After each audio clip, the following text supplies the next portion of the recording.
adalah acara sejuk. Itu Jaya Interlusa. Selamat itu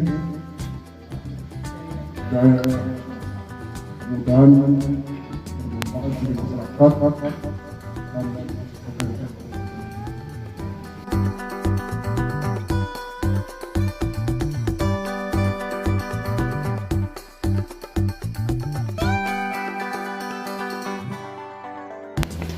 Ini mesin pengolah, disampaikan oleh Ibu tadi.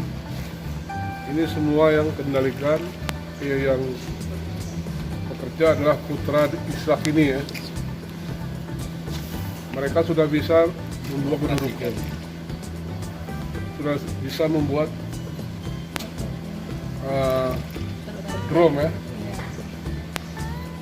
Saya menghendaki juga alih teknologi lainnya kepada anak-anak kami yang ada di sini. Karena biasanya 25 tahun tinggal kami kelola biasanya ya. Jadi kami harap, jadi sekali lagi ini anak-anak kita yang ngolah, tenaga kerjanya anak-anak kita dari Getah ke Kudu Rukum dan Terpenting.